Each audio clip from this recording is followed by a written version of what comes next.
Hello अस्सलाम वालेकुम। मैं सोनिया अख्तर बांग्लादेशी हूँ। अभी तो फ़िलहाल मैं एमपी महोदय के जो बारी है गांव में, हमारा बाज़ार के ऑपोजिट में है, तो उसमें आया हूँ उनसे मिलने के लिए। तो मैंने सोचा आप लोगों से भी शेयर करूँ। क्या है ना, मैं एक लाइव में आने के लिए बहुत कोशिश किया, बट गांव में ना नेट बहुत कम मिलती है। देखिए बहुत सुंदर है एमपी महोदय का जो घर है गांव में, बहुत अच्छी है, बहुत ज़्यादा खूबसूरत है।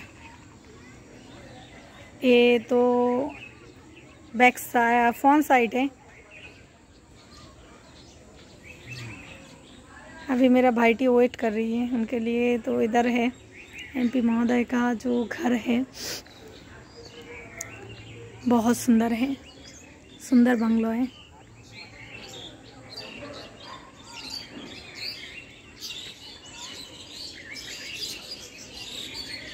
वाव,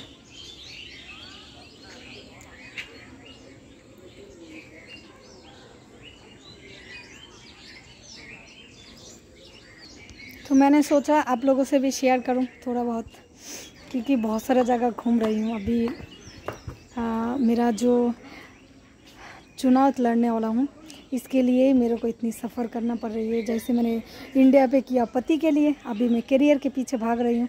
जब पहले मेरा करियर खड़ा हो जाए, दोबारा पति तो है ही, फिर मेरे पास आने के लिए पति जी को तो सोचना पड़ेगा 10 बार। तो कोई बात नहीं, मैंने ऐसे ही बोल दिया। बहुत अच्छा लग रही है, क्योंकि मैंने अभी तो मेरा जो उपजिला है उधर से आया हूँ।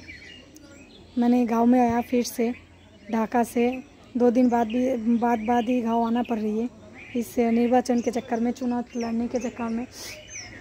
क्योंकि गांव में नहीं रहूँगी तो चुनाव कैसे लड़ूंगी, ढाका बैठ के तो थोड़ी होगी चुनाव लड़ना। तो इस वजह से मेरे को गांव आना पड़ा। गांव का जो पंचायत प्रधान है, मेरा पापा जो गांव का प्रधान है, बहुत सारा लोग हैं, हमारा बड़ा यूनियन है, उसमें सारे लोगों से कांटेक्ट करना पड़ती है मेरे को, सबसे बात करना पड़ती है, बातचीत करके सबका दुआ लेना पड़ती है। तो यही है फ़िलहाल तो मेरे को। तो आप, इसीलिए मैंने सोचा आप लोगों से भी थोड़ा बहुत शेयर करूं। देखिए मैं बहुत सफ़र कर रही हूं। जो सफ़र मेरे पति को पाने के लिए किया, अन्नू को उसका पापा देने के लिए किया है, और वो तो अलग है। इंडिया में जो मेरा दुख का टाइम गया वो अलग है। अभी तो मैं करियर के पीछे भाग रही हूँ।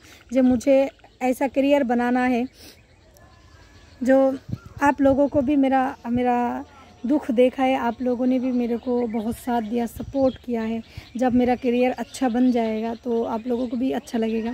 तो आप लोग मेरे लिए दुआ करिए, जब मैं चुनाव जीत जाऊँ, एक अच्छा खासा पोजीशन में, मैं बहुत बड़ा पोजीशन में मैं लड़ने वाला हूँ।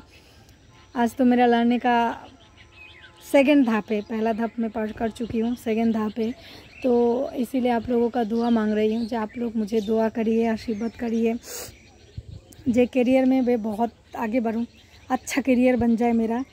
जो इंडिया का बहू हूँ, बांग्लादेश का बेटी हूँ, तो अच्छा खासा एक पोजीशन मिलना चाहिए मुझे। हमेशा मेरा हस्बैंड मेरे को क्या बताती, सोना तू ना पढ़ाई में बहुत अच्छी है, तूने मेरे वजह से तेरा पूरा करियर, तेरा ज़िंदगी सब कुछ ख़त्म कर दिया। और सेकंड जो जब अन्नू आया है ना, तूने तो पढ़ाई करना ही भूल गया। जो अन्नू के लिए इतना एक्साइटमेंट, तो मास्टर्स भी करने वाला नहीं थी। तो पति ने बहुत इंस्पायर किया है मेरे को आगे बढ़ने के लिए। और ऐसा भी वो हमेशा मेरे को बताती, सोनिया तू ना BCS दे दे, तो BCS कैडर बन जाएगी, तू ना बहुत अच्छा करियर बन जाएगा तेरा। बट तू करियर के पीछे नहीं, तू से पति और बच्चा यही करके तू करियर ख़त्म कर रही है। एक टाइम तेरे को याद आएगा जब तू करियर बनाने का चक्कर में नहीं गया, तू हमेशा पति और बच्चा को ही सेव किया है, उन लोगों को सेवा में ही लगी है। बट तेरे को अच्छा खासा पोजीशन मिलना चाहिए, बहुत आगे बढ़ना चाहिए, मतलब करियर में बहुत अच्छा पोजीशन करियर बनाना चाहिए सोना तेरे को। मतलब उनका जो उम्मीद है ना, उसमें भी मेरा बहुत बहुत उम्मीद है। मेरा पति का जो आशीर्वाद है, दुआ है मेरे ऊपर अभी भी है। तो पति जी का जो दिखाने वाला पाथ है ना, उसमें ही मैं पैदल चल रही हूँ। जब मेरा हस्बैंड ने बोला ही है जो करियर में आगे बढ़ना चाहिए, मतलब कुछ खुद को कुछ करना चाहिए, तो मैंने तो ठान लिया, तो मुझे चुनाव लड़नी है, बहुत बड़ा पोजीशन में लड़ रही हूँ। कुछ दिन बाद मैं मेरा चुनाव का जो पोस्टरिंग करूँगी तो आप लोगों को भी आप लोगों के साथ शेयर करूँगी। मेरे लिए दुआ करिए, आप लोगों का दुआ ज़रूरत है, क्योंकि आप मेरा रोने वाला शक्ल देखा है, आप मेरा को कुछ अच्छा करने जा रही हूँ, तो खुशी हंसी खुशी शक्ल हमेशा आप लोगों के सामने लेना चाहती हूँ। तो इसीलिए आप लोग दुआ करिए और मेरा साथ रहिए, सपोर्ट करिए, बस इतनी ही है आप लोगों से मेरा मांग। Thank you so much.